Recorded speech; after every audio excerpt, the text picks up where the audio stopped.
Welcome to the Blitz Growth Podcast. Listen in to learn how founders, entrepreneurs, and creators build and scale their businesses online. Let's get started. Hey guys, how you doing? Today we're going to go over an awesome interview I did with Aaron from Phlearn.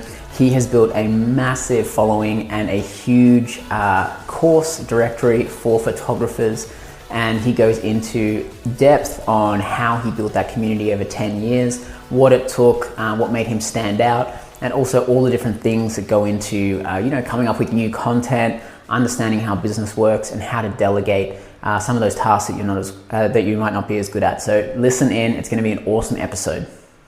Hey guys, welcome to another episode of Blitz Growth. Today we have a super exciting episode. We're here with Aaron from Phlearn. Really interesting background about how he got started in the training for photography space. And Aaron, thank you so much for joining.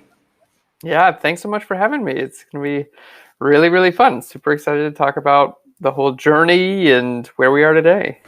Yeah, definitely. So ideally, we really want to focus on people's founding stories, how they got started. There's so many entrepreneurs and people who are maybe stuck in a 9-to-5, or they're kind of stuck doing something they're not necessarily that interested in, and they just don't know how to take that first step with, that passion project or do something they actually really like doing.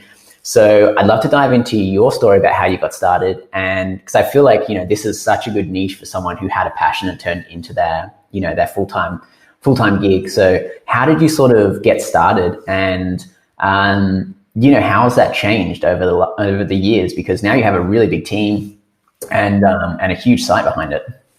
Yeah. So in the early days, basically I was just like a passionate amateur photographer. I was just taking pictures because that's what I enjoyed doing, nights and weekends. That's kind of all I thought about. And as my passion grew, I just realized that I was kind of spending all of my time thinking about photography. And even when I was at work, I was thinking, okay, what are the photos I'm going to take tonight? What am I going to do? How am I going to get better at this? And after a few months of that, I realized, okay, I'm literally just thinking about photography. I'm not thinking about my job. I'm not going to be advancing in my career very well here. Like I need to make a switch. I'm doing a disservice to myself and to my company that I was working for at the time. So I kind of decided like this is going to be a change for me, but it did take me a little while to save up some money because I knew that, hey, if I just quit my job, I would, obviously have to, start again. And I figured it might take another year or so to just basically cover my bills. That was my goal here. It was not, create this big, expensive, crazy company. I just wanted to be able to cover my living expenses doing what I enjoyed doing. So I just kind of cut back a bunch of expenses and really went into savings mode for about 6 to 8 months. Just, really tried to put away enough money to cover rent, car payment, food, gas, and things like that. And basically just give myself a little bit of a runway. And at the same time, I was developing my photography skills. And, kind of what I realized, right when I was about to quit my job, it was still a really scary time, because that was kind of like the lesson I had learned my whole life was go to high school, work really hard so I could go to college, work really hard so I could get a good job. It was kind of everything that I had ever known.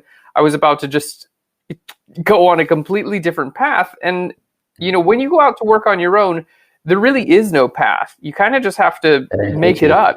Yeah, exactly. It's a lot of just trial and error and, doing your best to learn from your mistakes. So, I had a lot of fear surrounding it, but at the same time, I knew it was the right thing to do. So, I remember one day I went on a long walk in the woods alone. And at the end of the walk, I was like, you know what, Aaron, what's the worst thing that happens here? And I realized that I could always just get another job, Yeah. And once that kind of became a truth for me, there was nothing stopping me at that point from going forward. And did you know anybody else who had already done it, or did you know someone who was kind of a few steps ahead of you? Because I know that usually helps sometimes. And some people have that and some people don't. Did you have something like that in your life?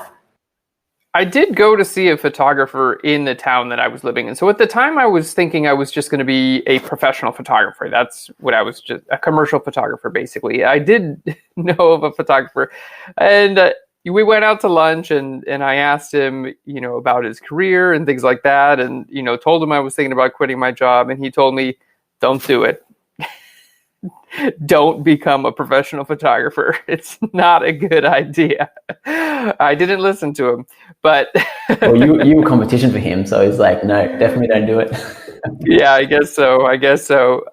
But at the time, it was still relatively early days of YouTube, but there were a lot of entrepreneurs telling their stories out there, and I just figured, like, if these people can do it, I can do it. Like, there's nothing really separating me from these individuals besides from, work ethic and a drive and a passion, and I figured I've got the work ethic. I know what I want to do. I'll give it my best. And again, worst case situation, I'll just go get another job. Maybe I can try it again later. So, it was really more of like internet community than any one individual that I knew. Yeah, I think it's made it a lot easier too. Like having groups, forums, Facebook groups especially, where you can go and find someone who's just a few steps ahead of you and, ask them questions. And more times than not, they're actually super willing to help. Because I definitely know in my journey, that was kind of one of the keys, just like seeing someone who was a few steps ahead, asking them questions. Because when you start out, you're right, nobody teaches you anything. You don't know anything. It's all a huge learning curve. And so it does help to ask around and then, you've always got to watch out for the advice that's not necessarily that helpful.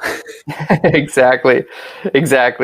Yeah, it is, it's one of those things. And I felt like this, pretty much to this day, it's a lot of just learning from mistakes and trying to be as honest with myself as possible. If I'm not good at something, it doesn't help for me to tell myself that I am good at something. It works a lot better to be like, okay, you know what? I need help here. Let me go find another person who is good at this thing. Let's bring them on the team. Let's get their help, and together we can grow, rather than just being stubborn and saying, like, I know the answer. I know what's best. I'm going to do this right. Because at the end of the day, I'm good at a very small, like, little sliver of the pie. And that's okay, because there are other people who are going to be able to fill in that pie, and together we can do a great job. I think where I've run into problems in the past is thinking that, I needed to do everything and that I needed to be good at everything. And now I realize, that's just not true. So what's your sliver of the pie? What's the part that you're the expert in? Is it the photography aspect of it? Or is it the training and teaching of it? Is it the YouTube marketing side of it? What's your sliver of the pie?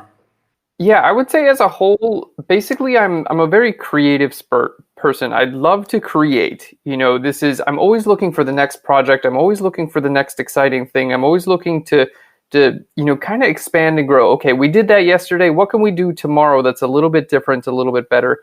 So I guess I'm more of like a vision type person in just the terms that my whole life, whether it's been in business or anything else, I'm just looking for a new project all the time. And that drives me, and it's driven me throughout, the process of running a business.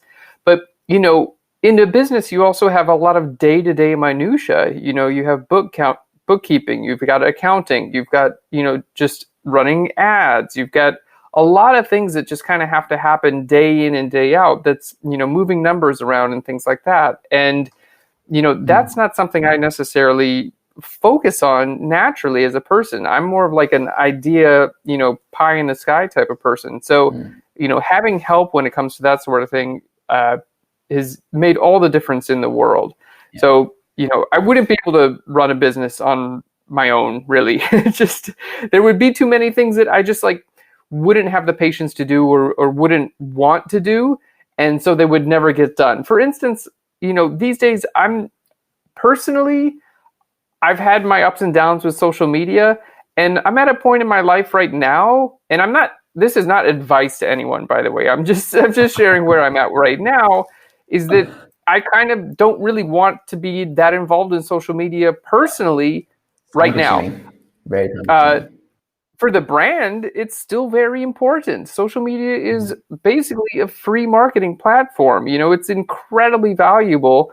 But because I don't feel like doing it personally, if it was just me, I probably wouldn't do it at all. But I'm able to bring people on who are passionate about social media and who do love to do it and are going to make those posts day in and day out that are going to help in the brand. Exactly. So I think for me, it's been a lot about, just identifying my limitations and weaknesses and doing my best to help build a team of people who are excited about the brand in general and, strengths kind of like play up or they make up for my weaknesses.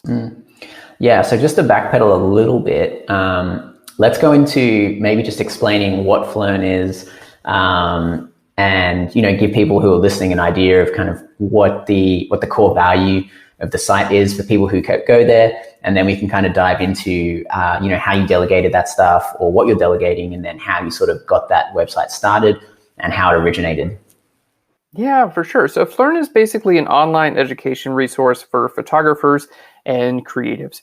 So that was my background in photography, and I realized there just weren't that many great training courses online. Of course, in my day, it was like go to college and, get a degree for photography and that sort of thing. But, by the time I was ready to kind of like go off on my own, I realized that, YouTube is out there, video learning is out there. That is the perfect way to learn things like photography and especially creative programs, things like Photoshop and Lightroom. And that's kind of where I specialized in, was teaching Photoshop, Lightroom, and other editing courses so you can take your photography to the next level. And, just like with any creative endeavor, you have all types of different tools at your disposal. And especially with photography, editing, post-production, we're talking about Photoshop and Lightroom. That's a big part of the puzzle because you can take a photo you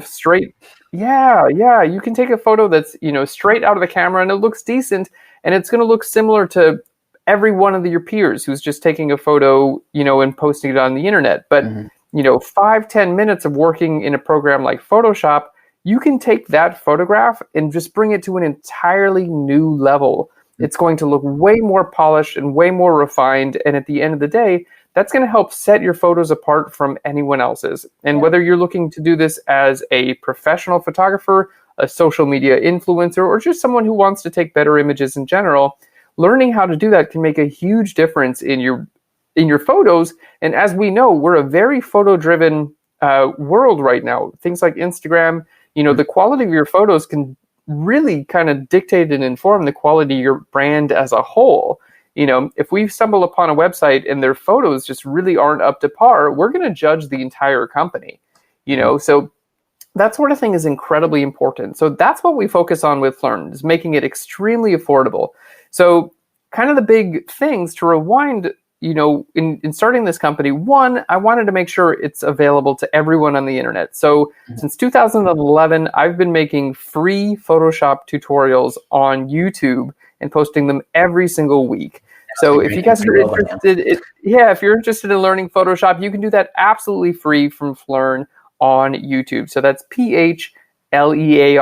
It's absolutely free. And I think like that's a great place for most people to start. And then when you're ready to go maybe to that next level where you want to do like high-end retouching or compositing different photos together, or do, really like, okay, I want to be a professional landscape photographer. I want to be a professional portrait photographer.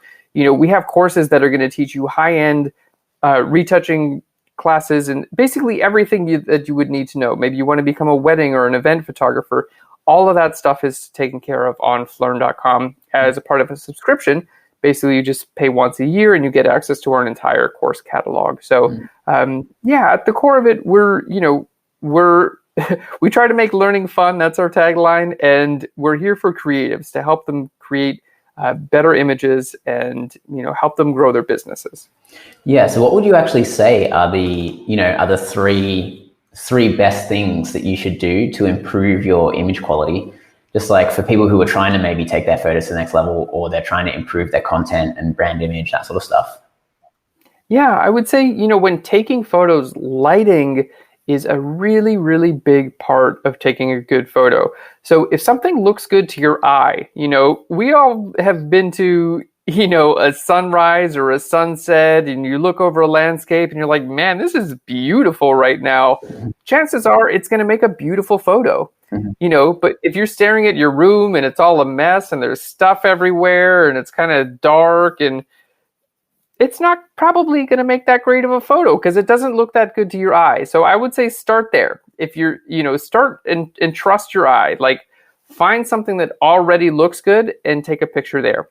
Along those lines as well, if you're planning on taking a photo shoot of friends or family or product or whatever, shoot for those times of day that tend to be really, really nice lighting. And that's early in the morning and late at night when the sun's kind of coming from an angle. In general, I would say that if you're going to be taking pictures for any types of products or things like that, natural light is the way to go. So if you're indoors, put yourself next to a giant bank of windows. And if you're outdoors, try to shoot things on like a cloudy day where the light is nice and even. So pay attention to the light. And again, if it looks good to you in person, it's probably going to look good on camera. No, there's some great tips because, we always struggle with lighting and all that sort of stuff because, like, during the day, it's hard because the lighting is constantly changing. So if you're filming content, it changes throughout the time that you're filming it. The cloudy day is a great tip. Sunny but cloudy, it creates a nice soft light. So jumping back to Phlearn, so you essentially wanted to chase your hobby and do photography, and then you started teaching it. Mostly in post-production. Is that sort of how you got started, and how did you get your first 100 subscribers, and then how did you get your first 100 customers? Yeah, for sure. So early on, basically I was just in love with conceptual photography, creating kind of like conceptual fine art and a lot of photo manipulation photographs, things like making a person as big as a 10-story building, or making a person levitate, and just kind of doing things that couldn't necessarily be done in real life, but trying to make them look photo real. That was things. Yeah, exactly. So that was my passion, and I wanted to take that and kind of like roll that into a career as a commercial photographer, as a professional photographer. And along that way, I realized a couple of things. One is that I started posting my pictures online. At this time, it was Flickr.com. It was back in like 2007, 2008, and started building a community there. And, again, I saw this as kind of like my practice phase. This was just take pictures as often as I could and get them online and see what people said, and, learn from what was, what people liked and what they didn't like. And during this process, a lot of people just started asking me, other photographers in the community started asking me, hey, how did you do this thing? How did you make this look so real in Photoshop? Like, what's your process look like? And, so a couple of emails from a certain individual, and I was like, well, why don't we just jump on like a little video conference call here? The screen sharing was just starting to be available at the time. I'll share my screen. We can get on a one-on-one call, and I can just show you what I did. And the class went extremely well. He, was very excited about it, gave rave reviews. And, right after the class wrapped up, I was like, well, let's just kind of open this up to see if anyone else is interested. So I had a little bit of a following at the time on, Flickr, which would be today's, it would be Instagram or whatever. But I just kind of posted a link in my description that said, hey, if you want to learn how to, create some of the photos like I'm doing, let me know. Just send me an email and we'll do a class. So, from there, I started booking little classes, 15 to 20 students, and I would do that maybe 4 times a year, and little one-on-one classes. And it started going really well, and the demand was there, and I was having a great time teaching, to be honest. And I kind of realized that at that point, I was going to be limited eventually by the amount of hours that I was able to work. You know, if it was just one-on-one classes and I had to be there live every single time, there was no real way for me to expand that idea beyond just me working more, you know? And I realized that if I could just record videos and edit them and do a beautiful job making tutorials, then people could watch them anywhere in the world at any point in time. And I could be sleeping and someone could be watching my videos and learning. And that to me just seemed like the logical next step. Like, this is the way that I got to go. So, and this is when YouTube started, or YouTube had already started and you were just getting into it?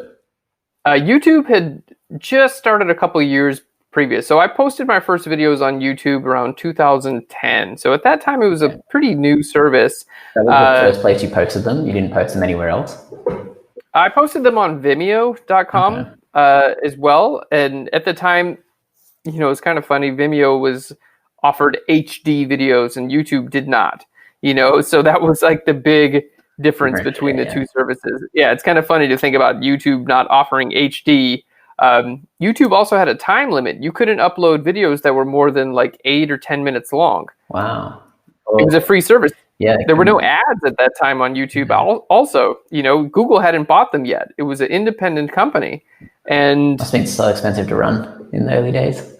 Oh, yeah. Yeah, I'm sure they were just, you know, crossing their fingers and banking on someone big to buy them, which it worked out. Yeah, definitely. But so I started on Vimeo, and then, you know, I guess about 6 months in, YouTube kind of expanded their capacity, and that's where the audience grew. So, you know, the idea that, you know, go where the audience is already, rather than trying to necessarily like build your own audience from scratch and try to like make everything come to you. You know, if there are already people on a platform, just try to make the best out of that platform. And so we switched over to YouTube, and it's been fantastic for us. Yeah. At the same time, started offering longer, more in-depth, high-quality videos on our website, available for sale. And we use YouTube as a way to kind of give back to the community, but also as a way to spread the message about our, you know, our website and our longer, more in-depth classes. Yeah, so it's kind of like the free front-end offer, and then you kind of push them into the paid stuff after that. So you're delivering some value first, because one thing I do notice that some people do really well and some people don't is, how do you know when to, you know, obviously you start out just doing everything for free. You upload your images, you probably did your classes for free to start with, and you probably built that following by giving all that free value. When did you kind of decide, like, okay, I can swap this over now and get paid for this? When was that tipping point that happened? That you were like, okay, this is now actually going to be a business, not just a hobby? Right. Yeah. So it was pretty early on. You know, for me, it was a pretty clear delineation, because a lot of the times, especially if you're doing like high-end photo work, those things can take, you know, anywhere from an hour upwards, you know, and a lot of the projects that I was working at the time, you know, were just pretty in-depth projects that required a lot of explanation. And to me, that just didn't seem like a great thing for YouTube in general. You know, YouTube is fantastic. I want to learn this thing. Let me get in, let me get out. Let me, you know, kind of take a quick little dive into this topic. You know, so it just made sense to kind of make the split there. You know, if I was just going to like teach, hey, here's how to use this little tool, or here's how to, you know, here's how to do this quick method, perfect content for YouTube. If I'm going to teach, you know, a photo composite where I take a person from one environment and put them in another, and then do all kinds of special effects like levitation, and, you know, just really produce at the end like a high, you know, like a photo that would be ready to put in, you know, a high-end advertising portfolio. If I was going to teach how to do that, you know, that would be something that we would offer on the site. So it was pretty quick. And, you know, at the time, it was basically just a one-off. You know, I would publish these courses one by one on the website, built a mailing list, built a following, and things like that. And then down the line, we moved to a subscription platform on Phlearn.com. So now you can just pay, either monthly or annually, and you get access to our entire catalog of over 10 years of tutorials. So that's worked out really well. So how do you keep up with the, Photoshop, Lightroom, all of these editing softwares are changing pretty much yearly. How do you sort of keep up with all of those? Are you just like constantly creating content? And then what happens to the old content? Do you sort of find that there's a time limit on it that you have to refresh it by? Or does it kind of, people are still using older versions and they still watch it? What's the kind of life cycle of content for you? Yeah, it really depends on the type of content. So some tools really just don't change that much from year to year. Basically, with programs like Photoshop and Lightroom, we'll get additions to the tools that already exist. You've got your core set of tools and you'll just get a new feature or things like that. Kind of like if you buy a new car. It's not that different from a car 10 years ago. Maybe the little screen is going to be bigger and maybe you can connect to your phone now and, some things like that. But at the end of the day, it's pretty much the same car they've been selling for a bunch of years, So we show, all the new features and tools and things like that are released.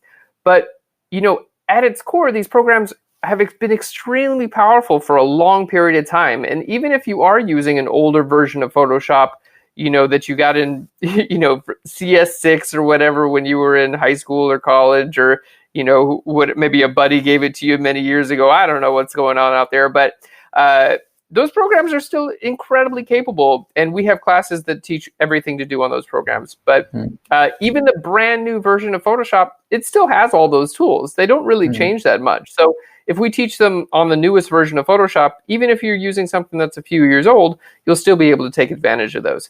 So, we do try to stay extremely relevant. To this day, we release a new free tutorial every single week on YouTube. We've got one coming out in 2 days from now. So literally every single week you go to Phlearn, our YouTube channel, and you'll see a new tutorial. You can subscribe and you'll get one straight to your inbox. So we cover all of the new features, all the new programs, and all the new developments. But at its core, if you know the basic tool, it's like driving a car. If you know how to drive a car from 1985, you'll probably know how to drive a brand new car. That part of it doesn't change that much. You'll just have to learn a couple new buttons and you'll be good to go. Yeah, and so there are so many different things you can create content about. How do you do any sort of prior research to figure out what content you should create, or kind of have any process behind being like, okay, we need to create videos for X, Y, and Z? And what's that process like when you're content planning? Yeah, so we use a lot of different types of content planning. We use all kinds of keyword research to find out what people are naturally searching for. Obviously, any new developments that any of the manufacturers release, we cover those immediately. We do some like in-person workshops and things like that every now and then. So gather information from what people are just asking in person. We also have Facebook communities, Instagram communities, so people are asking us questions there constantly. Any type of customer service requests that we get. So it comes from a wide variety of places. And then every now and then I'm editing my own photos, or people on our team are, coming up with new ways of doing things and discovering interesting methods or tools. And anything we can find of value we'll put out there. But, at the end of the day, it's at this point, it's been about 10 years of releasing video tutorials on YouTube. A lot of it. We've covered a lot of it, and it's interesting from a creator's perspective because it can be relatively hard to predict what is going to do well and what's just going to kind of fly under the radar. Sometimes we'll release videos that, I'll spend days and days researching and just put everything that I have into this, free tutorial, and nothing. Just kind of like an okay response. And we'll release a video just kind of like on a whim of something that I think might be cool, but I'm like not sure if anyone else will care, and it's gonna blow up and everyone's super into it. It gets all the comments and twice as many views as everything else we released that month, and it's very difficult to predict that. So it's just a humbling lesson. There's you can just try your best, but the only real tried and true strategy that has worked over the years is just be consistent. Do your best and be consistent and release content as consistently as you possibly can. And that's why, we're 10 years in, we're still releasing free tutorials every single week on YouTube. There's still a lot of value there. There's still a lot we want to give back. And honestly, we don't know what's going to be the next hit. All we can do is just continue to try our best. Yeah.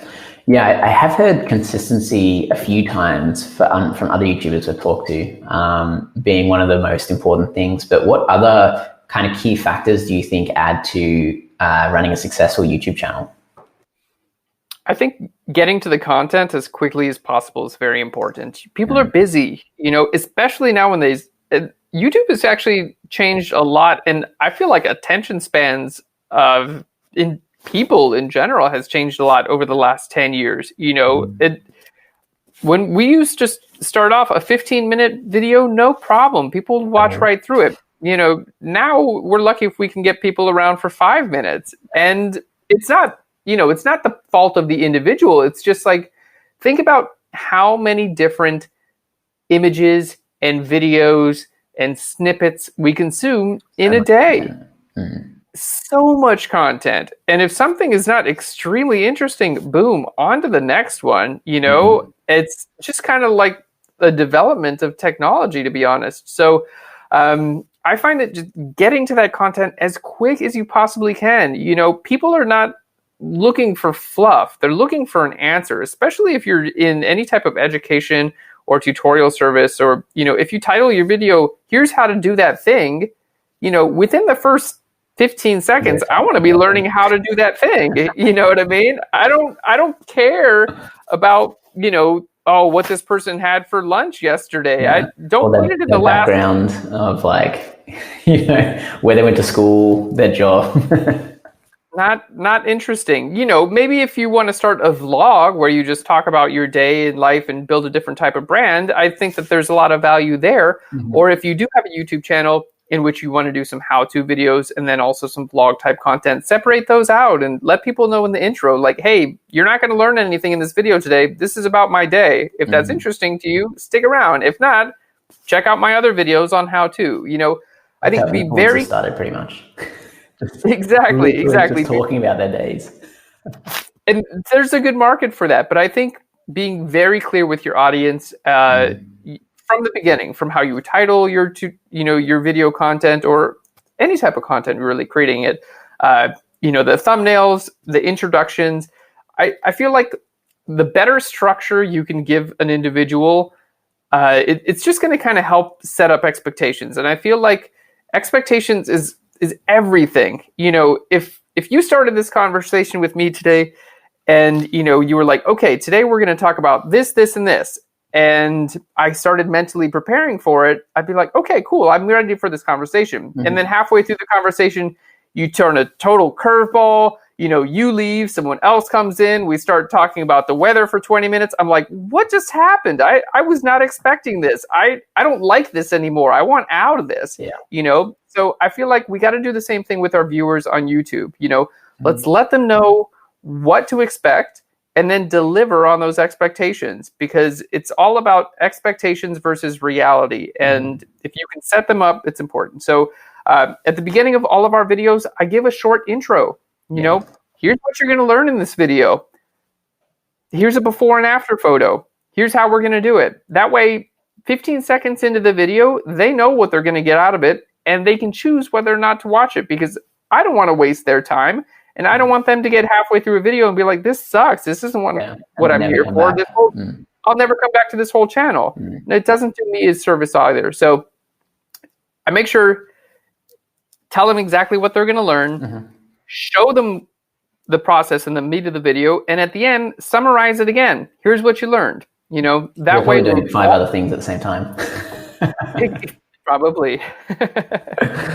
No, great tips there. I think, that is gold, just like showing them the end result in that first minute and being like, okay, this is what we're going to do. And then keep watching if you want to learn how to do it. Because I think it's hard to wait around as a consumer of content and just wait for what you've actually searched for. Because, the Google search results, there's like 10,000 people who are answering that same question. So you've got to really stand out and answer that question the best, and in the most engaging way. Exactly. Which I think is a little bit easier to do in YouTube than it is like Google search, for example. If you're an SEO on content, like I think writing, it's way harder to do it than it is to do a YouTube search result, because you can differentiate so much more easily on YouTube than you can on search. I completely agree. Yeah. You can also interject a lot of personality and style into YouTube. And obviously you can do those sort of things with writing, but it's difficult. And I kind of think about creating content as like, reading a book. You get a book, you're going to open a couple front pages, probably get a table of contents, probably an introduction, right? Yeah. Here's what this book is about. Here's a table of contents. It's laid out by chapter. This is what you're going to get in chapter 1, 2, 3, and 4. And when we're creating content, I think it's extremely important to structure things in a similar way. You wouldn't want to just open a book and have no idea what you're going to read. It's not laid out in any way. It's just run-on sentence after run-on sentence without any chapters. No way to possibly. No way. You'd put it down. It'd be too overwhelming for you. Yeah, definitely. So you mentioned that delegation and sticking to your slice of the pie was really important. What have been some like the main challenges getting Phlearn to where it is today? What are some of the things that if you were to start again, you'd be like, I would definitely avoid that, or I would definitely not do that again? Yeah, I think just getting in a business mindset is it's a tough thing to do in general, because at the end of the day, how you run your life is going to be reflected in how you run your business. So, if you're all over the place in your life, running here, running there, don't have any structure, don't keep track of your finances, don't keep track of your expenses. If, you're constantly worrying to pay your bills and, can't seem to, get your credit card payments down and, just kind of like not really able to get everything you need to be done in your own personal life, that's going to be reflected in your bit. We can't help but bring our own personality into our businesses, whether that's, the things that we're doing great at and the things that we struggle with. That's always going to be a part of your business. So, I would say, step one is, evaluate your life in general and figure out, what am I doing well in life? What am I not doing well in life? And start working on those things, because they're going to play into the business. Everything just kind of gets amplified in the business, and there's no way to hide from it. In business, you're either a profitable business or you're not. You can't, exactly. Like in life in general, like you could max out all your credit cards. You can live a life that looks a little bit different than it really is. The outside world could think, oh, wow, they're driving this and that car, or they're, wearing this and that clothing. But in your mind, you're up to your eyeballs in debt and you don't know how you're going to get out of it. And you're, constantly struggling and things like that. Those sort of habits will follow you in business as well. So, making sure that, you have a good foundation of things like spending money and saving money. That's a big one. And it's running your own businesses, you got to expect times are going to be great. Some months you're going to pull in more money than you ever thought possible. And then the very next month you're going to make nothing, And so planning for those periods of time is extremely important. So you don't go out and spend that giant bonus check that you just made, and then the next month you're unable to cover your bills, because that's the sort of thing that can really kind of eat away at a business over time. It's a lot better to just kind of play things a little bit more safe. Keep a good amount of money in the bank account if you can. I know it's so tempting to pull that money out and go spend it and celebrate and things like that. I know this can be very tempting to just grow at the fastest pace you possibly can, but keeping some of that money in the bank account for rainy days is extremely important, because, especially when we're newly starting out, we don't realize if we're going from, getting paid at a job where most of our taxes are taken out before we receive any money from the government or from our job, right? It's like, okay, our company, well, yeah, pretty much. So, if you're getting a paycheck, you're paid X amount, but the amount you wind up taking home at the end of the day is a bit less than that. And that's because, a number of that goes to, in the United States, Social Security, Medicare, and just general income tax and things like that. And that's already taken care of. So the money that you wind up in your pocket at the end of the day, that's all yours. Do whatever you want with it. When you're self-employed, it's a little bit different because it's on you to pay your taxes. So if you get $100 check, if you're self-employed, if you go out and spend $100, you still owe a decent bit of money to the government and, taxes and things like that. So, I would say that, understand your tax brackets, understand, like exactly how much you're going to wind up paying at the end of the year. So you don't wind up upside down. Mm-hmm. You said, oh, I spent that $100 and the government says, well, you owed us 30 of that $100. I'm sorry. Technically only $70 of that was yours. Yeah. And you say, well, I spent 100 of it. They're going to say, we don't care. You still owe us 30.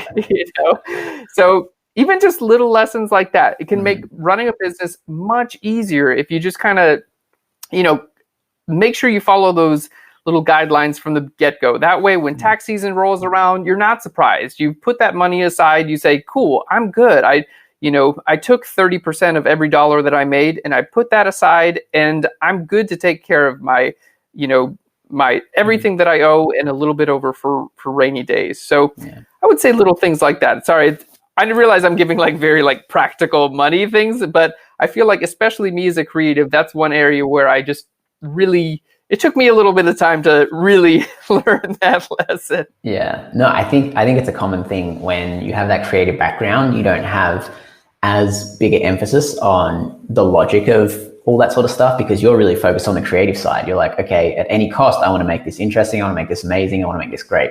Whereas the logical person or the mathematical person is like, okay, no, we're only going to make it this creative because that's how much we can afford. Exactly. So again, it's part of knowing yourself, knowing what you're good at and what you're not, and having people help you out. So I would say if you are more of the creative leaning type person like myself, be sure to at least speak with, get a good accountant who you trust. That's also super important, by the way. Find someone who's competent. If you ask around as much as you possibly can, because, when you get people working with you, especially anyone who's going to have any type of eye on your finances, you want to make sure not only do they know what they're doing, but that you can trust them and they have your best interests involved, because it's very easy to get taken advantage of by people, especially if they know how much money you're making and they know that you don't really know what you're doing with your own finances. It can be, just like, oh, great, I'm going to charge this and this and that. Yeah, go for it. So I would say ask around family and friends. If you have anyone a friend of yours has a friend who's been running a business for a little while, ask them about, hey, what accountant are you using? Do you trust this person? How long have you been with them? What are they charging you? What are the rates? What are their qualifications? Do they have, all of their, are they a CPA in the United States? Just making sure you're getting good advice, because at the end of the day, bad advice can be very, very expensive. Whether it's just hire. Negligence. What's that? So can a bad hire if you don't hire the right person. So can a bad hire. Yeah. So, negligence can be very expensive, and also, it's just someone who doesn't have your best interests in mind. So I would say if you are a creative leaning person, that's kind of your strong suit, make sure you have someone on your team who can help you out with the money management side of things, and just really make sure that trust is there, and make sure that they know what they're doing. And a recommendation is the best way, in my experience, to get that. Yeah, definitely. And that brings up actually a good point. A lot of people do go out and find co-founders with complementary strengths. I take it you're the only founder of Phlearn, though. You started it all by yourself. And have you ever thought of ever bringing in a co-founder or anything, or that was just not an option? I have had various business partners over the years, definitely. People to come in and kind of help out with these things that, I wasn't exactly familiar with. And, I would say in bringing on anyone to help you run your business, especially if you're going to be sharing any type of ownership of the business, if you're going to be giving them percentage points of the ownership, look at that as seriously as if you were to be marrying this person. Because, when you get married, you share your finances, and legally, it, depending on whether you signed a prenuptial agreement or whatever, like that person owns part of your assets. And the same thing is going to be true with a business partner. So if I go into business with someone and we say, I'm going to earn X percentage of this company, you're going to earn X percentage of that company. If you fast forward a couple years down the line and you have some major disagreements and you realize that it's time to split ways, well, if you're a girlfriend or boyfriend, you split up and it's horrible and it sucks and it's emotional and it's a big hit, things like that. If you're married, it's all those things. Plus, you might lose a decent portion of asset. I don't mean lose, like in a marriage, like, and in a business partnership, both of those people, they earn those things. I don't mean to say that, exactly. And so what it winds up happening in business is if you do wind up parting ways with a business partner, basically you have a bunch of different options, but the most common option is they're going to earn a payout. You're going to wind up buying out their shares in the company. So I would say that if you are going to bring someone on, just be very careful about who that person is. Be, very, very slow to bring that on.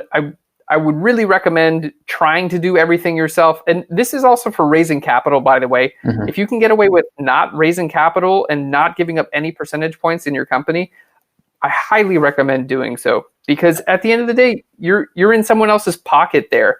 And depending on your agreements there, you might not want to make the decisions that they might want to make. And if that ever comes to a heat, it's either going to be you versus them, and either you just capitulate and just do what they do because you don't have any other choice, or, worst case situation, it's time for you guys to split ways, in which case you might have to, the business might have to buy them out, or, all kinds of other things can happen. Obviously there's a lot of different situations there, but, I would say having someone else help run the business is fantastic. Unless you absolutely need to give them percentage points in the company, I would just hire them. Great. Okay, so hiring over co-founder, especially once you're as far down the line as you probably were when that maybe discussion happened.